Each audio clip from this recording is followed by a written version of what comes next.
Après 5 audiences consacrées au plaidoyer, le verdict du procès dit de 100 jours a été rendu ce samedi 20 juin 2020. C'était dans une audience publique au tribunal de grande instance de Gombe, siégeant en chambre foraine au centre pénitentiaire de Makala. Vital Kamerhe et ses 2 co-accusés sont reconnus coupables et condamnés. Le directeur de cabinet du chef de l'État écope de 20 ans de travaux forcés et 10 ans d'inéligibilité.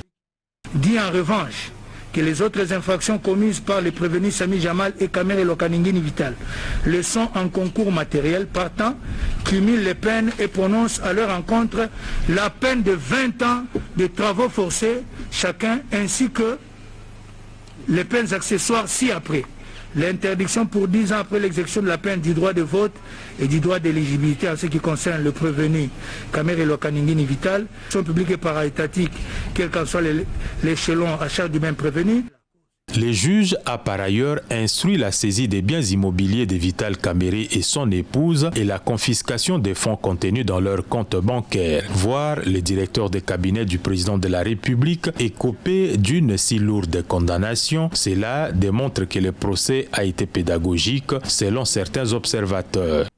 Oh, mais c'était un procès pédagogique. Je crois que le Congo a besoin d'une justice qui fonde cette nation. Face à la justice, face à la loi, visiblement, il n'y a pas de petits, il n'y a pas de grands. C'est-à-dire, lorsque un Vital Kamerhe, du haut de son piédestal, est passé devant les juges, vous êtes qui pour ne pas souscrire à une requête des magistrats? Considéré comme l'un des meilleurs présidents de l'histoire de la Chambre basse de la RDC, Vital Kamerhe est le cofondateur avec le chef de l'État de la coalition victorieuse de la présidentielle de 2018, le Cap pour le changement. À 61 ans, c'est l'avenir d'une brillante carrière du président de l'Union pour la nation congolaise qui sombre.